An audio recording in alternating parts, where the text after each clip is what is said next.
So hello everyone, welcome to my channel. So this is Shubham Giri and you're watching Wandering Giri. And so this is the sort of name I have decided for my channel finally. So yeah, this video is gonna be a short one because it's not much to talk about. But the points which I will be discussing with you, it's really something you should know before someone guides you through it or before someone pressurizes you to go for the particular STS or non-STS category. So, my friends, you have guessed very well, and you as you might have read the title as well. So, this is a video about STS and non-STS category, which will mainly clear your two doubts. Firstly, is non-SDS category only for the students who are weaker, who has scored a bit less marks or something like that, or is it something else? And secondly, how would you know if SDS or non-SDS is a right fit for you? So let's start the video. Everybody get your fucking hands up.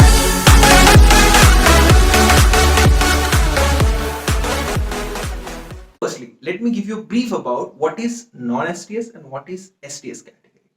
So SDS means student direct stream. Now what that implies is if you are a student who's applying for a study permit in Canada in any of the DLIs which is approved by, like, DLI number is given to an institution which is approved by the Canadian government. So if your university or college has a DLI, you are good to go. And now you have a very daunting task to decide whether you will be going for non-SDS or SDS. Most of the cases people don't even know which is the right fit for them. So firstly, SDS means student direct stream and non-SDS is non-student direct stream. Now the basic difference between them is the requirements and the eligibility of both of the streams are quite different. For non-SDS category, you need to show the government that you are, your family and you are well enough to pay your fees after you have come there, and you have the proper financial background to sustain your lifestyle there. So that is the first thing. Secondly, in SDS category, what you need to show the government is you have paid all the necessary documents, like all the necessary fees, and government is government don't even ask for what would paying for, like how would you sustain yourself, how is your financial background or whatsoever it is. So government won't be asking you those sort of questions. You won't be judged on those parameters which is requiring financial background section. So that is the very basic difference between the SDS category and the non-SDS category. So if you haven't got the clear idea about it, let me explain. You would get it very easily till the end of the video. So firstly, the first question: who are eligible to apply for non-SDS category? It's not the people who have scored less in their IELTS or anything of such sort. If you're thinking this, my friend, you're very mistaken about the fact that non-SDS category is not about these. So you need to have a perspective to understand why non-SDS and why has government even given you the chance of non-SDS. So if your father or whoever is supporting your education is well off in India, that means he is a very good earner, he is some government employee or anything. Even though you don't have all the funds for sustaining your education for the whole year, like you are not paying the whole year fees, but you can show the proof that yeah, you can pay without even taking the loan, and your parents or whoever is supporting you is capable enough to give your fees and everything. So that is non-SDS. That means that Canadian government has to verify each and every financial document of yours to understand that yeah, this particular guy's family can support him very well. He has the sustainability factors, he has the financial background and everything, and then they will be giving you the visa. Secondly, the visa the visa issual rate of non-SDS categories is said to be around 30 or 40%. But as far as I have seen, those who have the perfect criteria, setting in for the non-SDS, that means they have the financial background, they have all the documents sorted. 99% of those guys get the visa. It's not about IELTS or anything. Yeah, there is a chance that there is a human personal touch. It's not a binary situation such as SDS. It's not system. It's not like the person is not seeing your files and everything. All he's seeing is the IELTS score. That's why in non-SDS category there is a human touch which allows few students to even get a visa at 5.5 module in one, like 5.5 band in one module. So hope this is clear with you. Like non-SDS is not about having less marks. It's more about showing your financial background, showing your financial sustainability to the government, that you can fund yourself, your family can fund yourself for the whole year tuition fees as well as the GIC and everything. What sort of any sort of the expenses that occurs with you. So that, make that very clear. It's not about the marks and anything. In general, with these conditions, there are certain students like who are fulfilling the financial requirements and everything, and close enough they even have a less IELTS score, so they get the visa.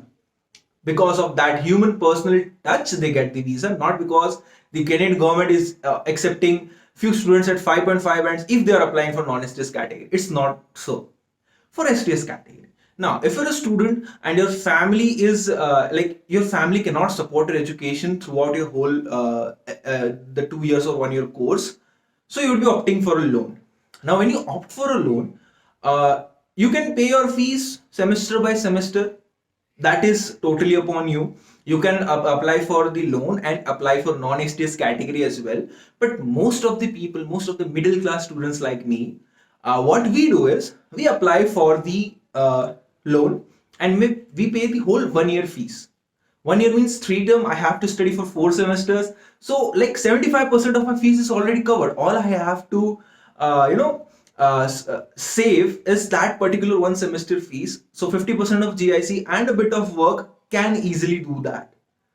Secondly, why we do so is because the conversion rates will go higher in the future. If it's 58 or 59 at the moment, it will go 60, 61. So at that time, the interest which we are paying at the moment will have very little difference, like 10 or 15%, maybe 20% difference to the conversion rate increase. If you're not getting this, let me give you a very simple example.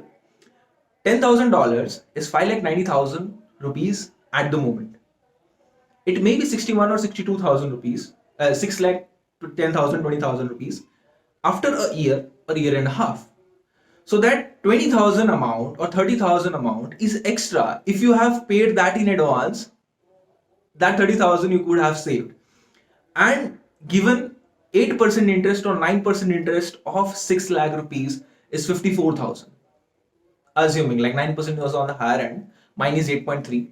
So 9%, it's 54,000 and you have saved already 30,000. So all you are paying extra is maybe 2 or 4% of interest, and which is reasonable, my friend, which is very reasonable.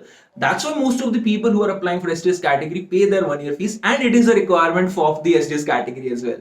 So if a government, how would you even think like, yeah, this guy is like he can sustain himself? By two ways. Either he can show the proofs, or he can actually, or he would have paid the fees. So the government has introduced SDS category so that the students just pay their fees, and so government won't bother with checking over any documents or anything for the financial background and everything. All they will see the receipt of GIC and the college fees, and they know that yeah, he has paid the fees. He will be he has the funds to live in the country for 1 or 1.5 years, and maybe they have some recessions like yeah, fine, he could manage one semester fees. It's very easy. So that is sort of a relaxation given to us by the government with this SDS category. But the main purpose of these two category differences is because government wants to divide the categories of visa in two parts. First being who has the financial capability to sustain themselves, whose family has the financial capability to sustain their sons or their daughters, falls under the non-SDS category. Even if they want to go for SDS, it's fine. But this is just a basic difference. This is how government thinks of these two categories.